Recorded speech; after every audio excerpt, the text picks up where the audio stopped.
Just about every Wednesday at this time, we speak to Frank Gaffney, Vice Chair of the Committee on the Present Danger. Securing America with Frank Gaffney is his show.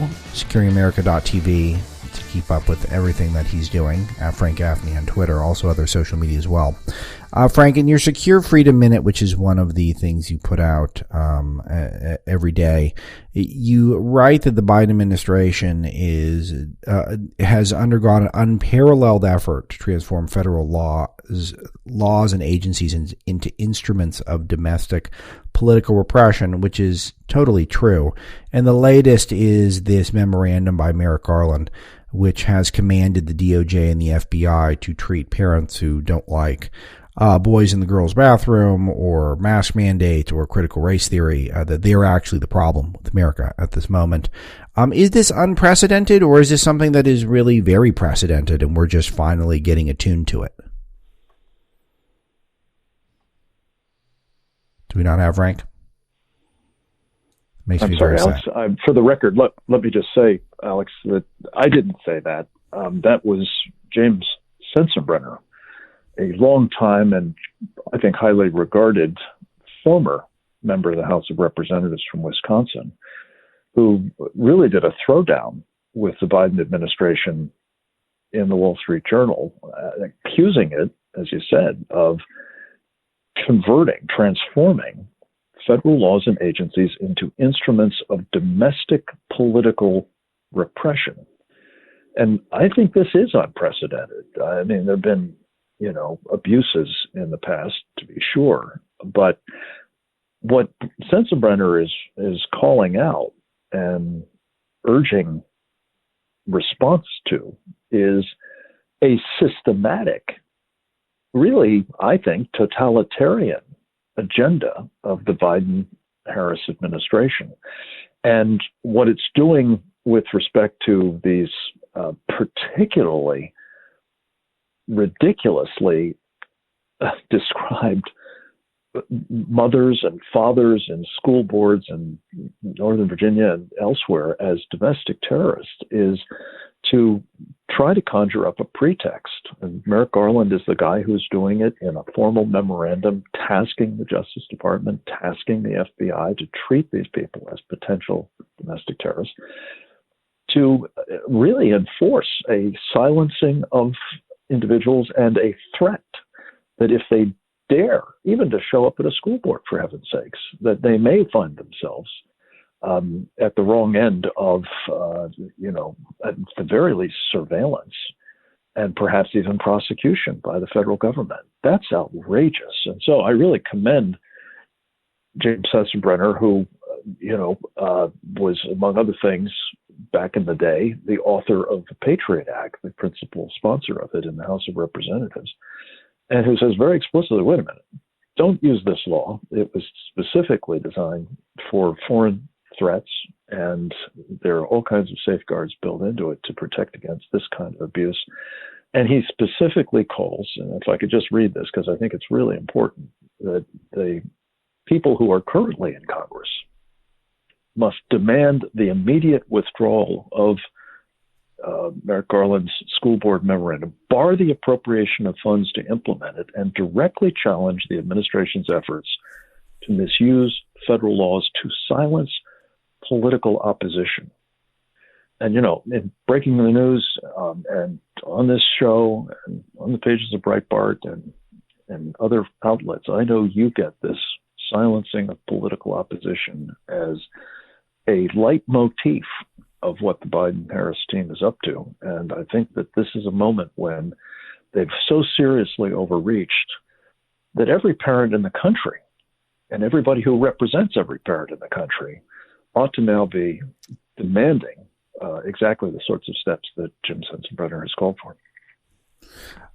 So what do you think is the realistic, how realistic is it that there's any progress that's made given the makeup of the Congress and given the fact that so much of us have just sort of accepted that the government is now basically a domestic spying agency that's designed to keep political opponents. I'm shocked when the government's doing anything other than spying on us, Frank, at this point. It just seems like that's the nature of what we're doing. And, we cozy up to China constantly, who doesn't allow any sort of dissent politically. So, I mean, of course they're keeping an eye on if we're going to donate $600 to some sort of political campaign that it goes against the government. Why wouldn't they? This is what they've been doing. They've been approaching this for so long.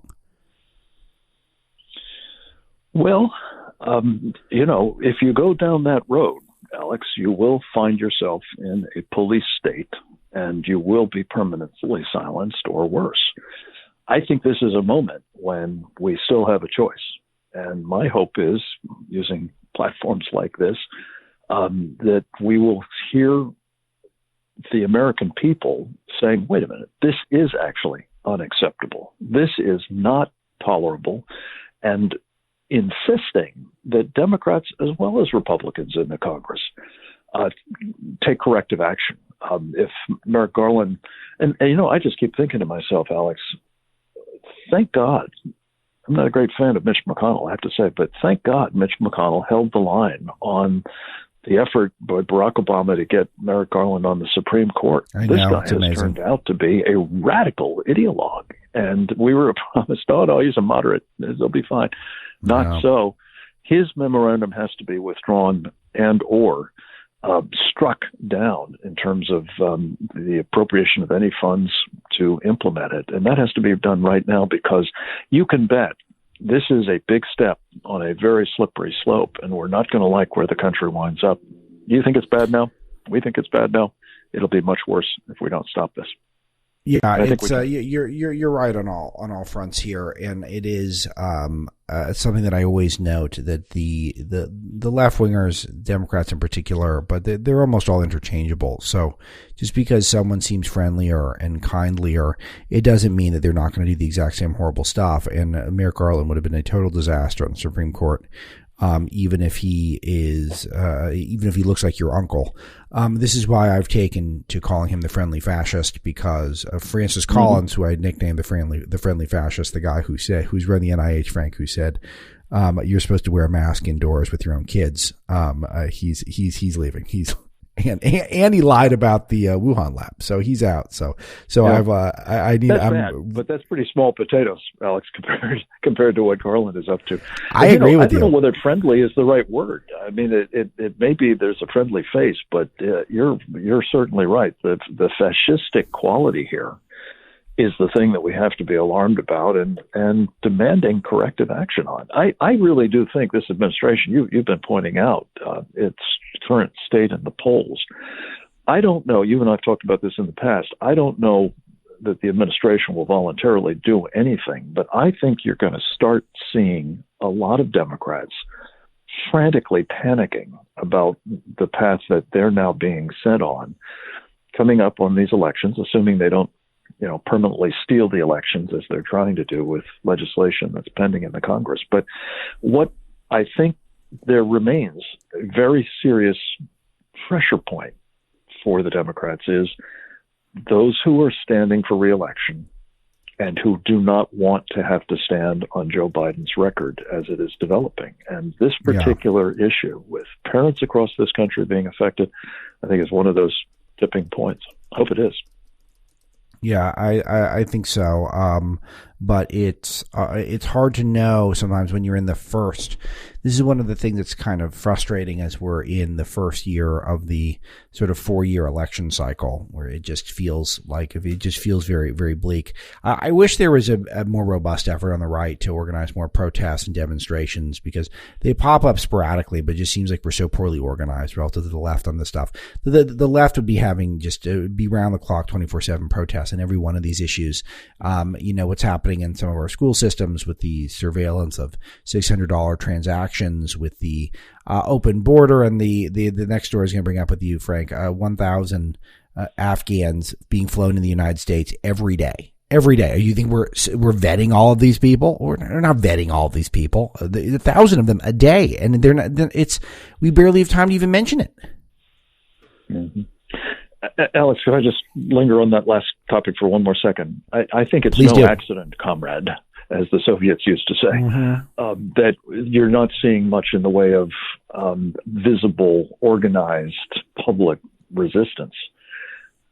It goes back to what Garland is all about, and the administration more generally. They are threatening people who organize. They're threatening people who turn up, whether it's in school boards or whether it's at the foot of Capitol Hill or elsewhere, with being treated as domestic terrorists. This is the legacy, and I believe it was the calculated, purposeful intent of people who helped precipitate the January 6th event to try to make sure that everybody who was a Trump voter or everybody who was a deplorable or everybody who was a MAGA or everybody who was just a conservative was on notice that they would be at risk.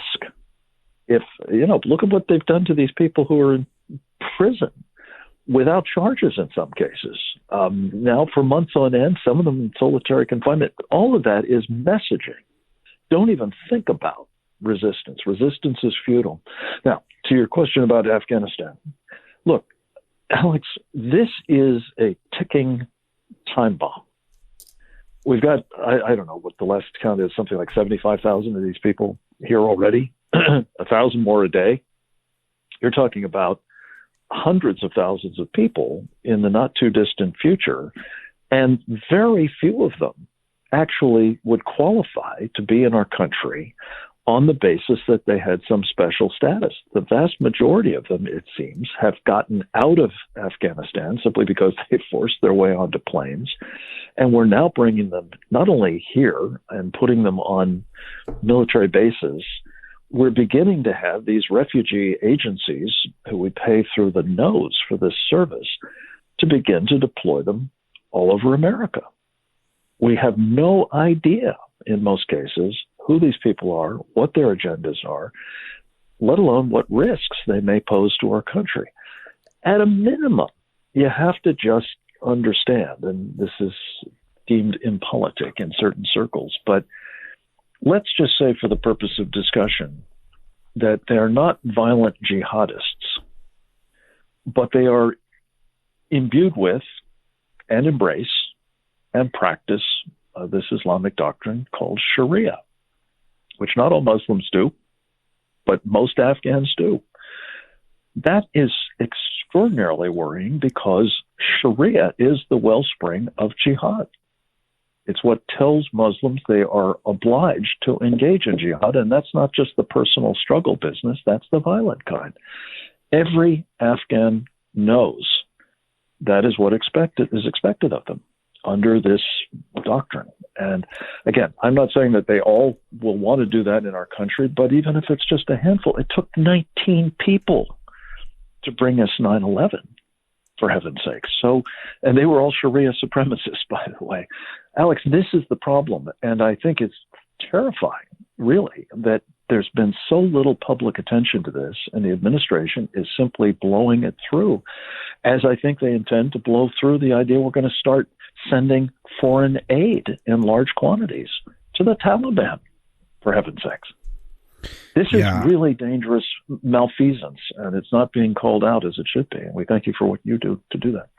Yeah, thanks, Frank. And we're going to continue to do that. And it's just it is tough to just leave it there at calling it out, because I wish there was more that could be done. And that is there is. We can stop bringing them in, for heaven's sakes. I would like to do that personally. The people who are in this country already are subjected to the very closest of scrutiny. We have a need to know. It's a public safety issue as well as a national security one. Who are these people? Before we just set them up in houses and put them on our social safety net. I mean, it's just crazy. There is something we can do, I believe. We must.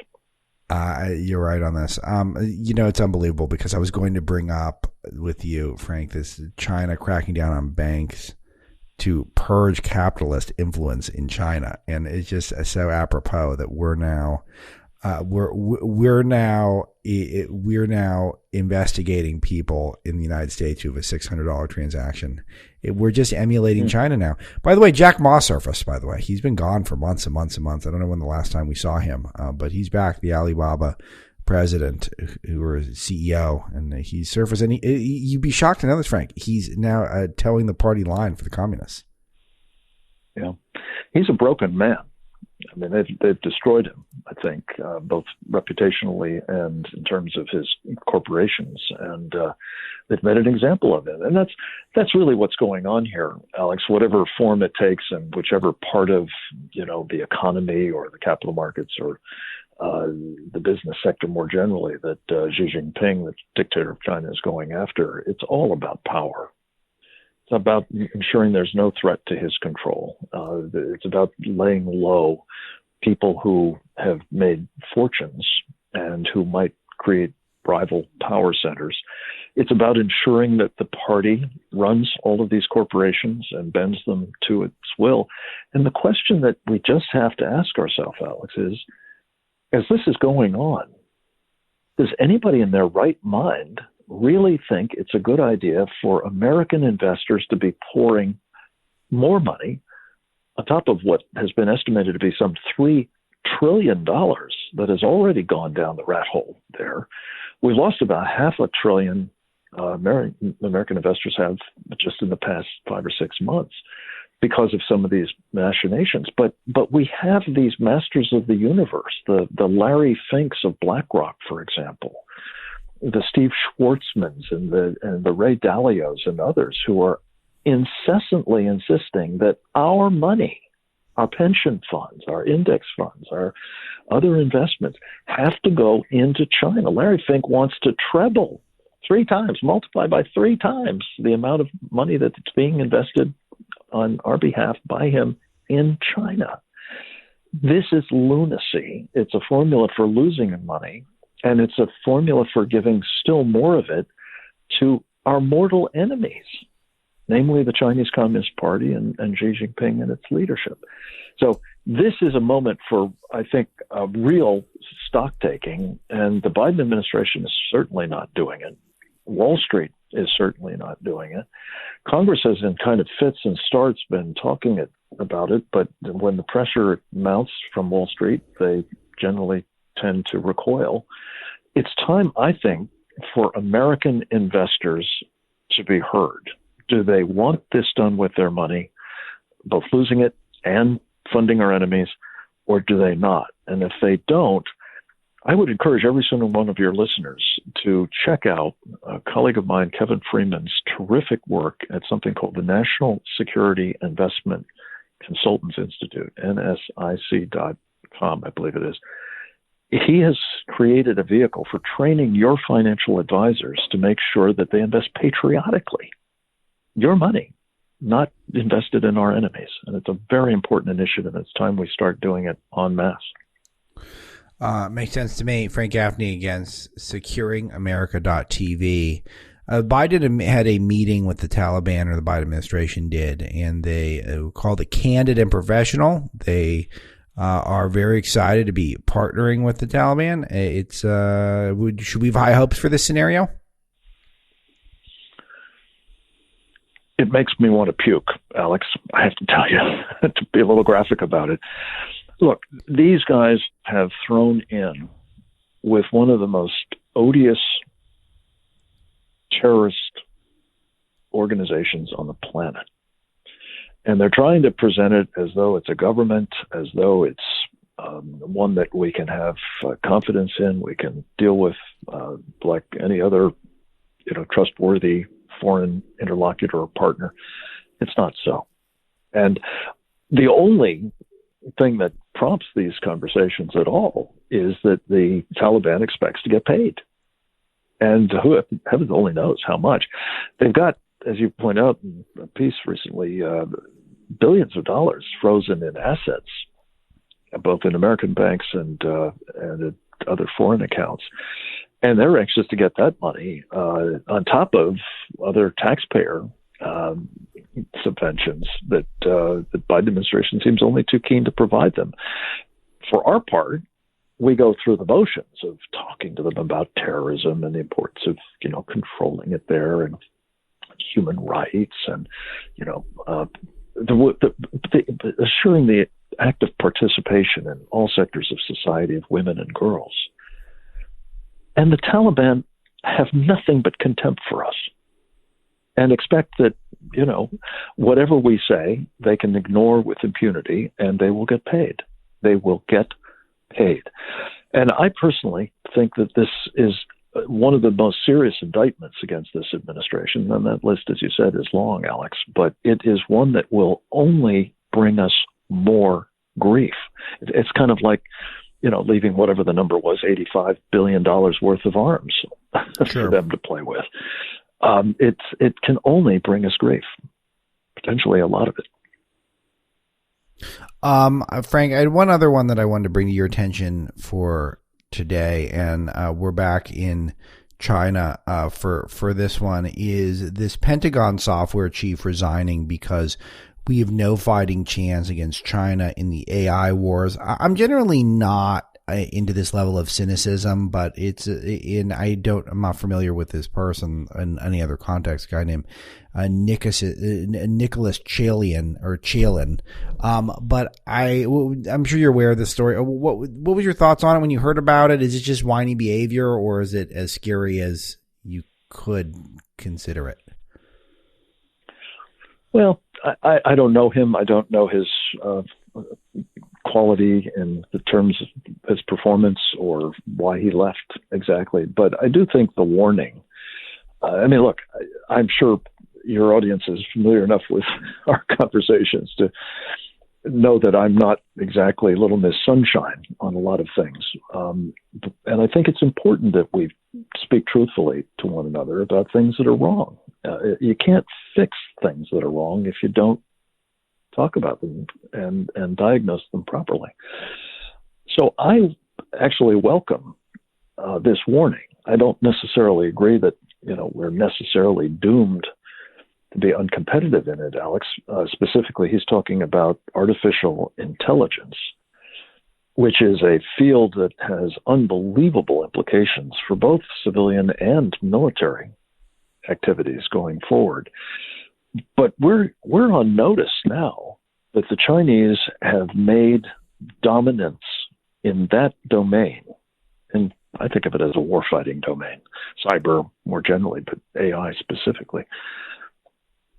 We're on notice that the Chinese are deadly serious, as they are about dominating the world more generally, about dominating that sector. And if we don't take it as seriously, if we don't work as hard at it, we certainly are going to lose if we haven't already.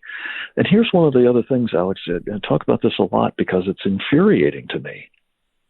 So many companies in this country, notably on Wall Street, but also in big tech, simply refuse to come to terms with the fact that we are at war with communist China. Not because we want to be, but because they want to be. They have declared it. They have been pursuing it. In 2019, they actually published on the pages of People's Daily, their top propaganda arm for the Chinese Communist Party.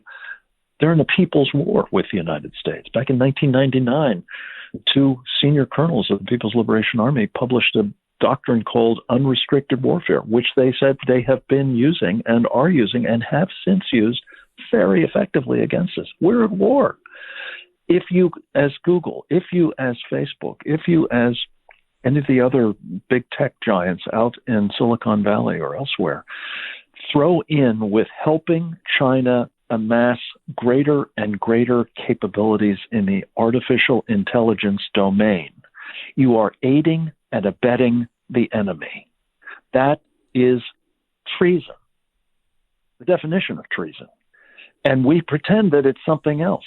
And we allow at the same time these companies say, our employees don't want us to have anything to do with the Defense Department.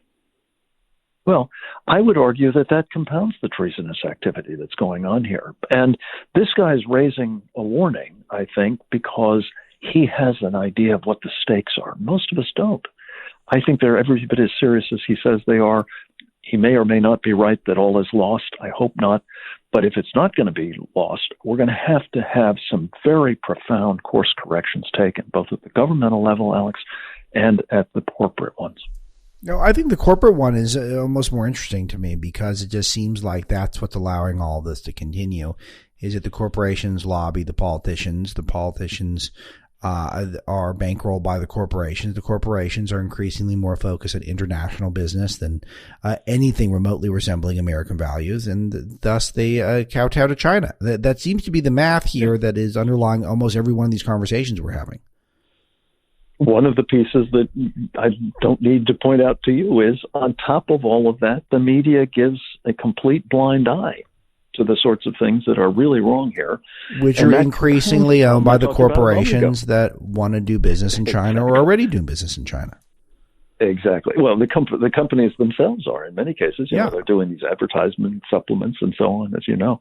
So this is all challenging for a country that prides itself on freedom. And when you compound it by having a government that seems intent on reducing our freedoms, combined with, the cohort inside that government that are deeply compromised by the Chinese Communist Party, which is intent on taking away our freedoms, we've got a world of hurt here. And again, I don't want to leave people with a sort of defeatist mindset about this. I want to use this as a call to action, because we can turn this around. I'm convinced. But we have to be clear-eyed about the magnitude of what has to be done. And it takes all of us to do it, and we cannot give people passes, whether it's Merrick Garland in the DOJ or whether it is, the corporate suites of Google and Facebook, or whether it's, as you say, Alex, politicians who are taking money, whether it's from China or whether it's from these guys who want to do business with it and will sell anything, including their country, in order to make a buck. Frank Gaffney, securingamerica.tv, incredible information analysis, Frank. I wish we had something nice to talk about one of these days, but it's invaluable contribution. Yeah, we'll keep working at it and say maybe that should be our goal. We'll put that on our bucket list. It is. Frank, that's the action item. Let's get something good to talk about. Oh, Frank, thank you so much as always. We'll talk to you next week. We'll take a break. We'll take some calls and come back. We'll take some calls and come back. We'll take some calls and come back. We'll take some calls.